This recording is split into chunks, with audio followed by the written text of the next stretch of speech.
Welcome to The Stuff, the podcast where you and I literally talk about what else? Stuff. This is your comedic escapist podcast show, and I'm your host, Ian Walker. Now, let's go talk about some stuff.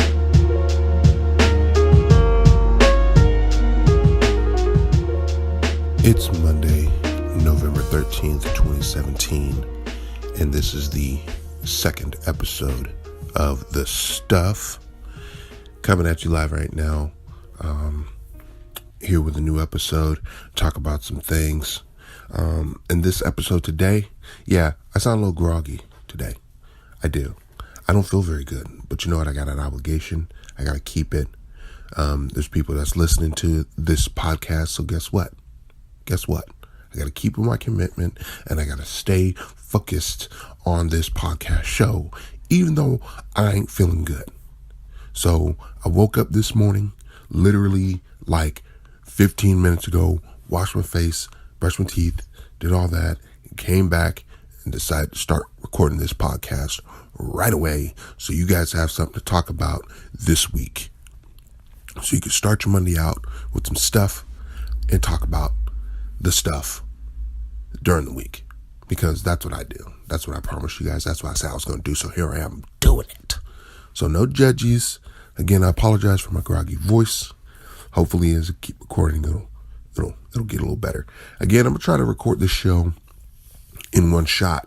Again, I think I'm more comfortable with that feel instead of piecing everything. Sounds less mechanical, sounds less rehearsed. So I'm just gonna go at it. On today's episode of This Stuff, I'm gonna talk about two things. One, a little movie review of Thor Ragnarok. Went and saw that movie last week. You guys are going to hear my opinions on that movie, as well as a little bit of this more serious topic where I'm going to be talking about decisions in life that no longer serve you or no longer work for you. Maybe not decisions, but just when things in life no longer serve you or make you feel good anymore. Is it okay to quit? Okay, so that's what we're going to be talking about on this episode of The Stuff. And then, of course, my thanks and my little promo, shameless plug-in, is also going to be happening as well. Okay, so the first segment, I want to get the seriousness out of the way with the subject of doing things and making decisions that are going to be for your own benefit. I really think in life it's very important, and this is again as a disclaimer, this is just me. There may be some of you that agree, there may be some of you that disagree that are listening to this podcast, but it is important, in my opinion, to get rid of things that no longer serve you, that no longer fulfill you, that bring a state of fear that no longer helps you to produce.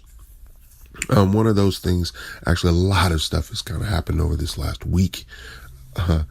At my current job, and you guys last week listened to my drive-through segment where my current job where I'm at, I had a little rant about my drive-through stuff, my drive-through situation where I work at. And so some more revelations have come up. It's gotten to a point where that job has become a place of fear for me. And not fear in the case that I'm afraid of the job, but it's afraid of how it's made me feel based on the environment that I'm around, based on the type of people that are there, the attitudes of certain people there. And I had an event last week where pretty much someone came in attempting to help out. It didn't work out. This person decided to go on a cursing rant, looked me in my face, and as I felt, cursed me out, and then clocked out and left. Now, in the state of California, usually that's considered what? All you managers out there, say it with me. Job abandonment, right? Usually you get in trouble for that. This person's known to have a pretty bad attitude also when they come into work, like they don't want to be there, which is fine. You know what? Everybody doesn't like their job. Everybody doesn't enjoy what they do most of the time. And, that's fine.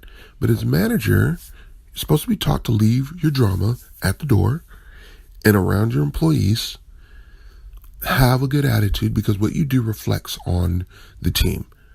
What you do reflects on everything that you do, your service, your the way you present the business, because that's who you represent. Am I right? But unfortunately, this is a person that doesn't do that. So unfortunately that happened. And at that point, I just was like, you know what? I think I'm good.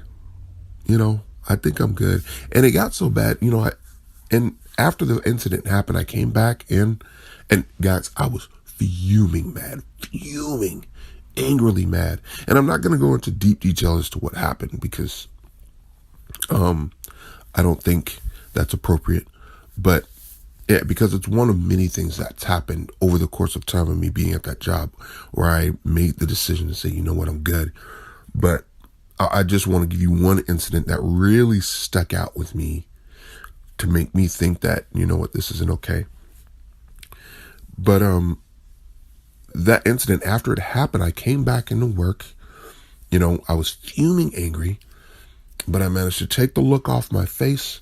I went back in. I completed my job for the night. I went in. Everybody had a good time.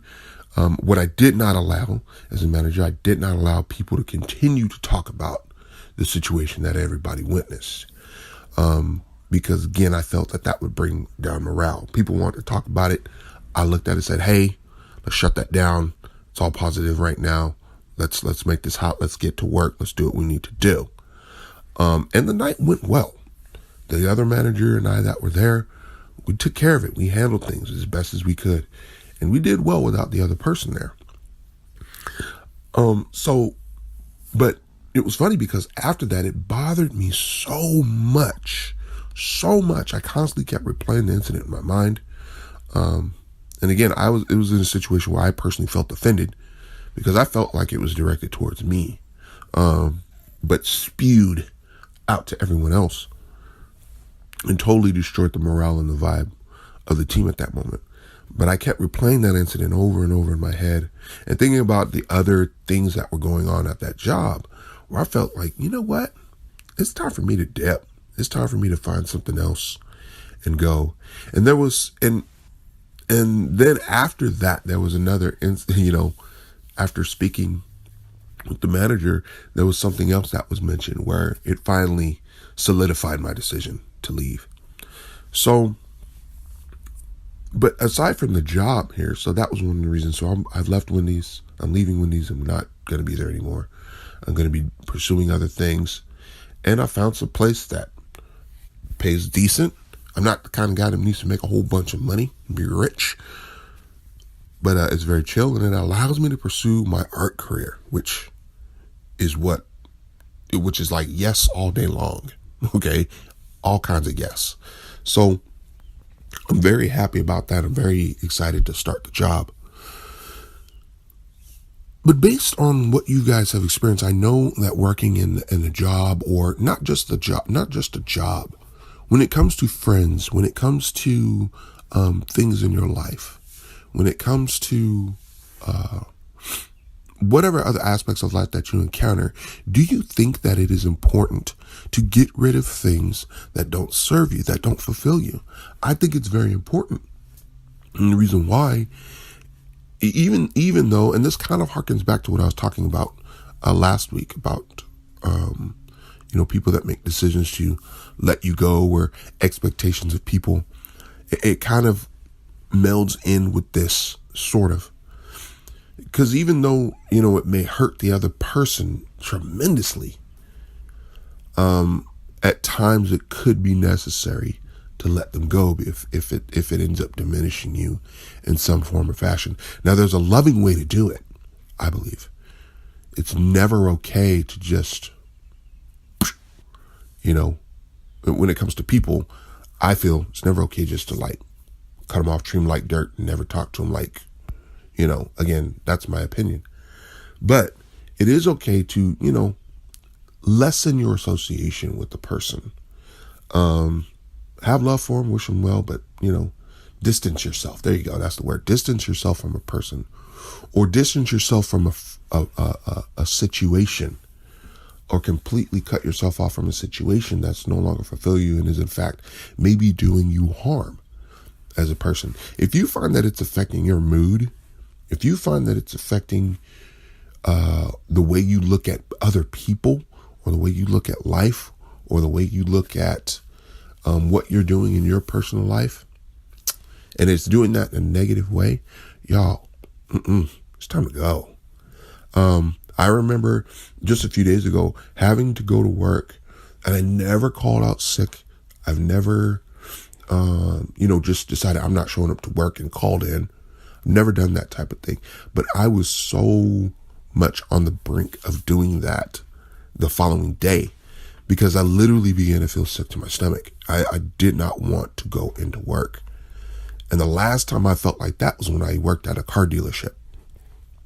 And that situation was just all kinds of wrong and all kinds of bad.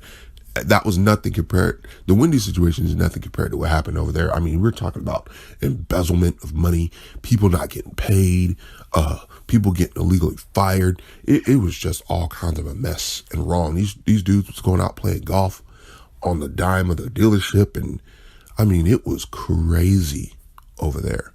And then personal situations that I had to deal with there as well. That was just a situation I needed to get out of. But that was the last time I had that feeling of not really wanting to go to a job. And for me personally, when a job makes me feel that way, I need to immediately make a shift. I need to immediately get out of there, and I need to find a way out as soon as possible. Now, I'm not stupid and try to just leave a job without having a backup plan. Let me tell you something. Life lessons right here. Don't leave a job unless you have a job. My mom taught me that when I was 14. She said, D, don't leave a job unless you have a job. Because if you leave a job without having a job, that's stupid. You think you're fighting for something, or you think you're doing something smart, and you're not. Because now you're just shooting yourself in the foot, which is so true. So true. So true. So if you decide to quit somewhere, have a job before you quit it. That's just common sense. That's just smartness. Okay? Just smartness. But anyways, to move on,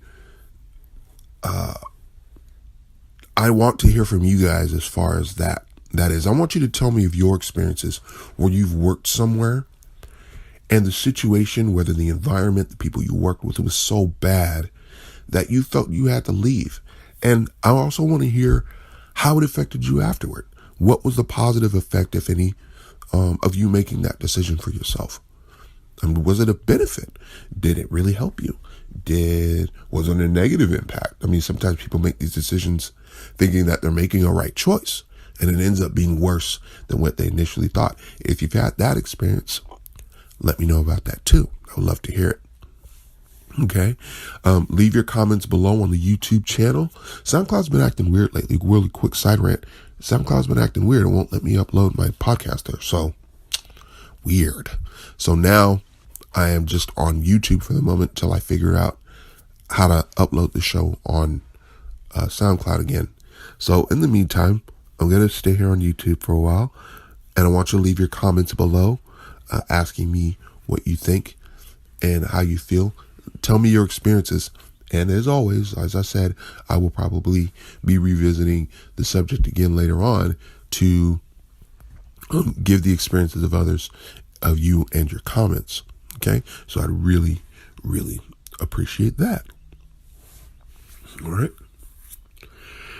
So now I'm going to move on to the next part of the podcast, where I will be giving my movie review.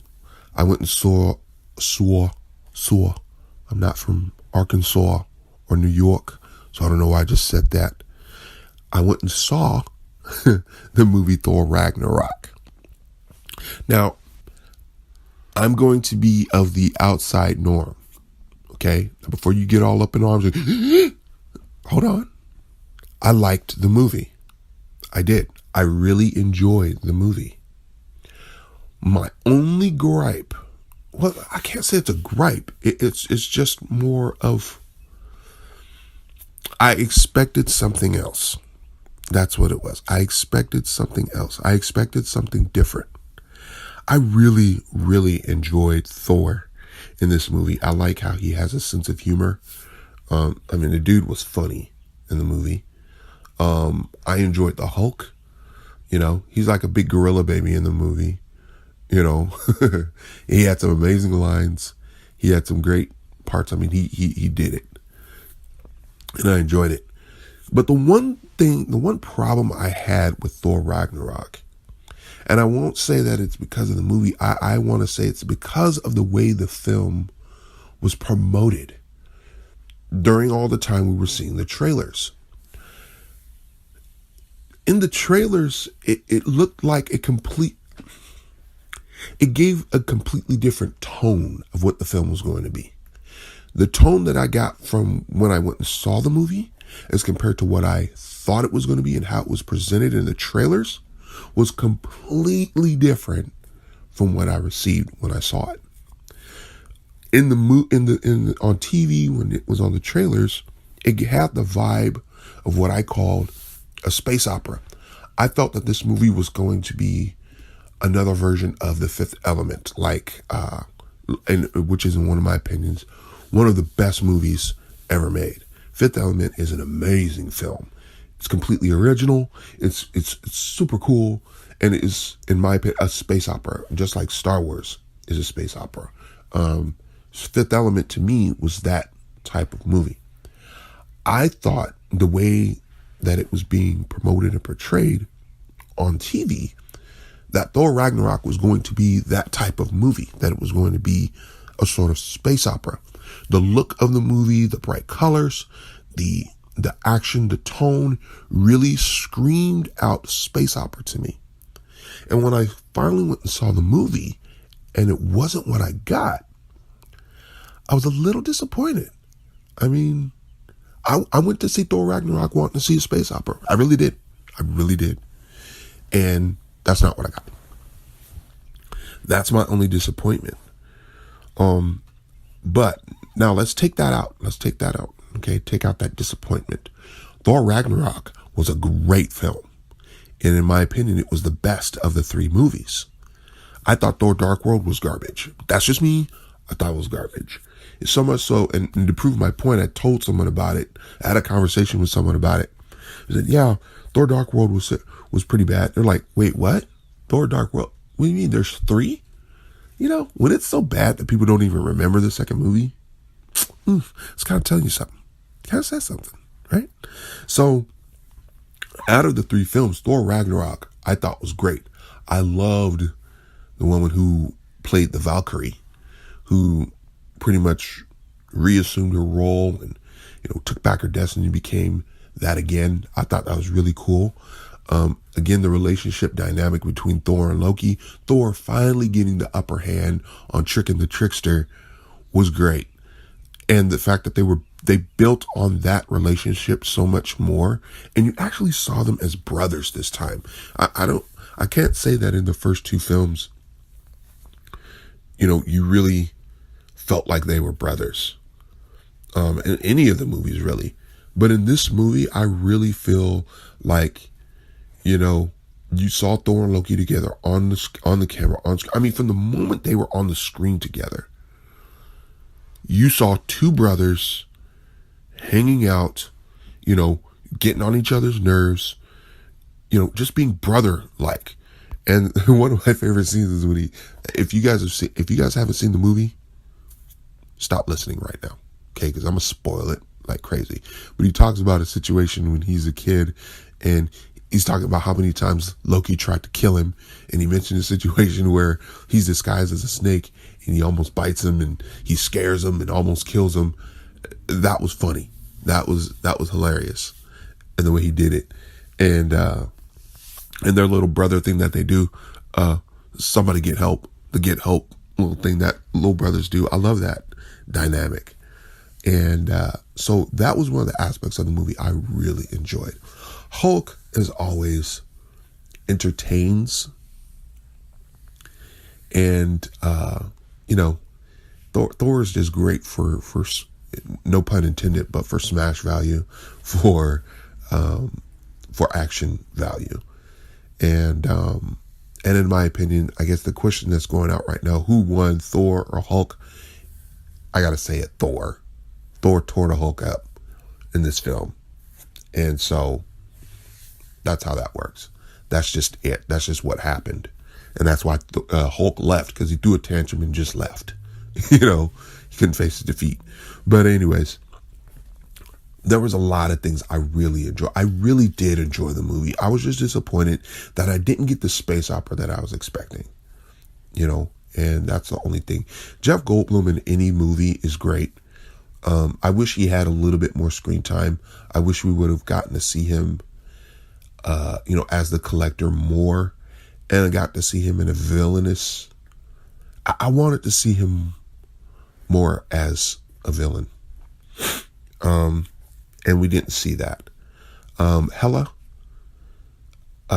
Kate Blanchett is just, and this is just me, Kate Blanchett is fine. Okay.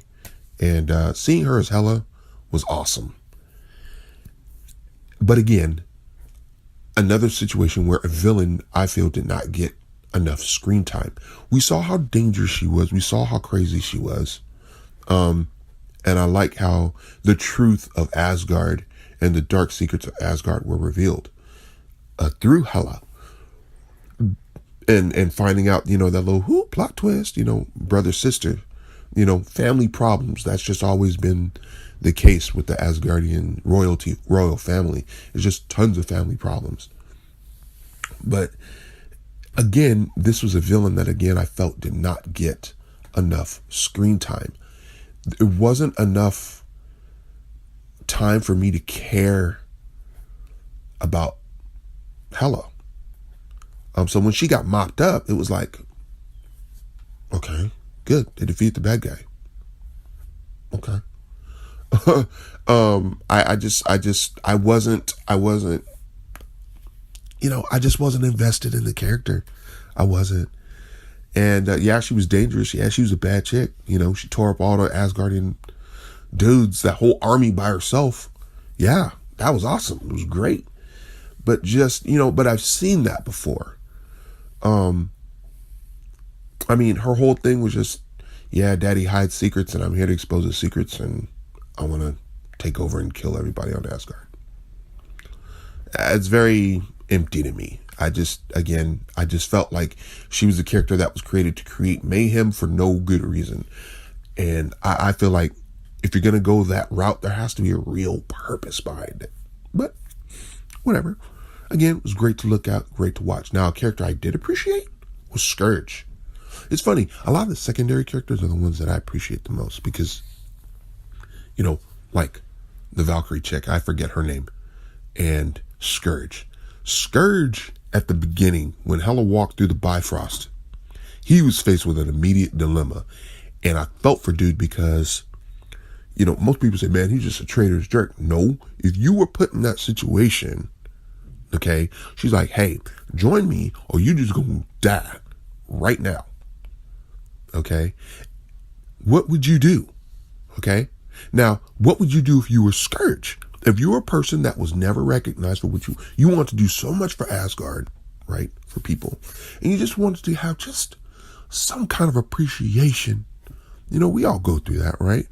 If we do something, we work hard, we try to shine in some form or fashion, and we don't get recognized for it. Don't you get a little frustrated? That's where Scourge was at that point in time, And here it was, he was watching over the Bifrost.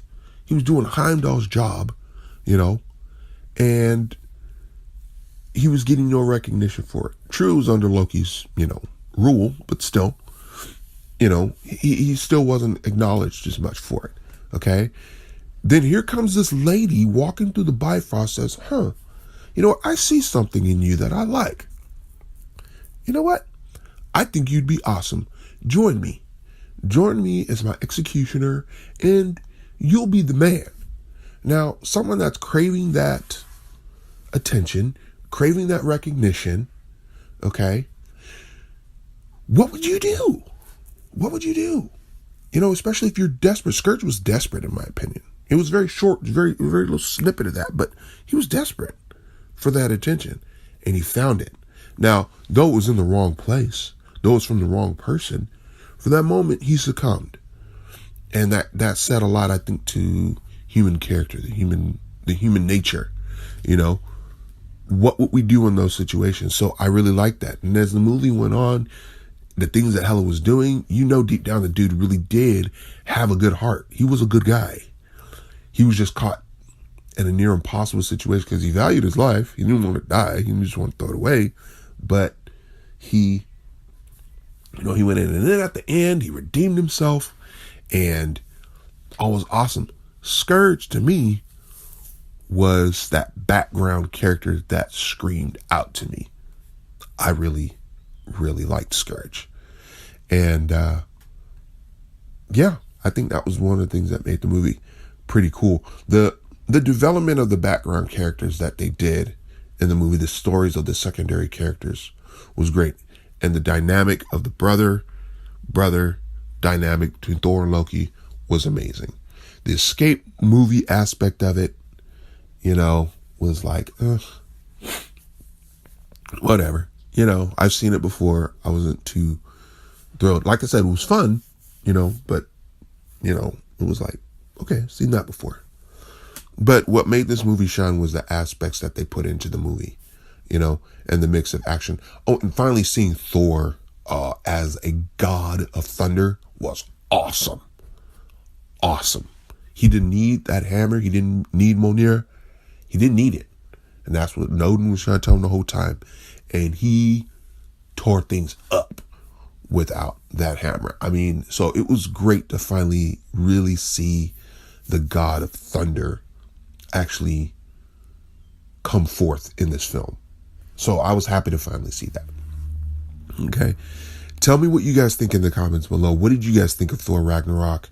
How did you guys feel about the movie? What do you think about my opinions about Scourge, Hela, the Valkyrie, Thor, Hulk, Grandmaster, all of the people in the movies? And I call the Grandmaster the Collector. Collector is Benicio del Toro in Guardians of the Galaxy. So I'm going to fix that right now. The Grandmaster. What did you think of him in the movie?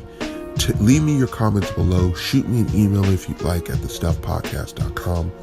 And let's talk about it. Let's have a dialogue. What you think? What's your thought? Okay? I would love to read them. I will take the time to read them. And we will go from there.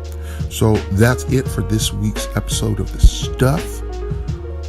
I will be back next Monday to talk about some more stuff. And again, just a reminder, follow me on The Stuff Podcast Show on Instagram.